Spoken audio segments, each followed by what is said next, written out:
কাশ্মীরে ভয়াবহ হামলায় ২৬ জন বেসামরিক নাগরিক নিহত হওয়ার পর ভারত ও পাকিস্তানের মধ্যে নতুন করে যুদ্ধের আশঙ্কা জোরদার হয়েছে।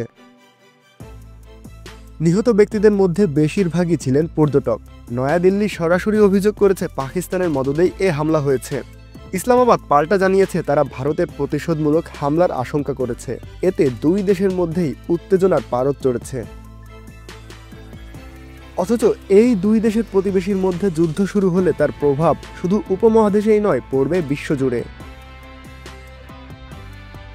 এই প্রেক্ষাপটে ভবিষ্যৎবাণী ও কৌশলগত বিশ্লেষণ নিয়ে কাজ করছে দ্য সুইফট সেন্টার নামে একটি গবেষণা প্রতিষ্ঠান।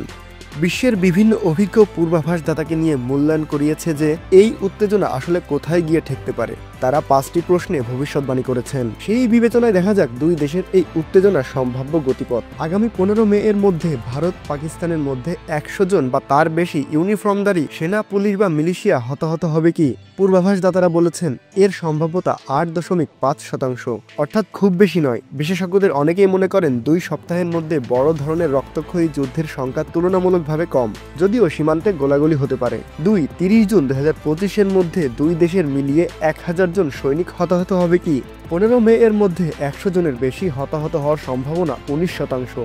বিশেষজ্ঞরা মনে করেন যদি আগামী ২ সপ্তাহে বড় সংঘর্ষ না হয় তাহলে গ্রীষ্মে বড় ধরনের যুদ্ধের সম্ভাবনা খুবই কম।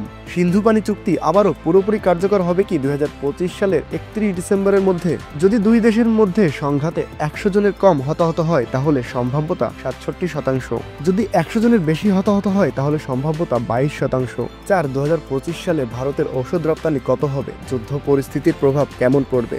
১০০ জনের বেশি যদি হতাহত হয় তাহলে আনুমানিক $২৯ বিলিয়ন, ১০০ জনের কম হলে আনুমানিক $৩১ বিলিয়ন। ৫. ভারত বা পাকিস্তান কি পরমাণু অস্ত্র ব্যবহার করবে এই সংঘাতে?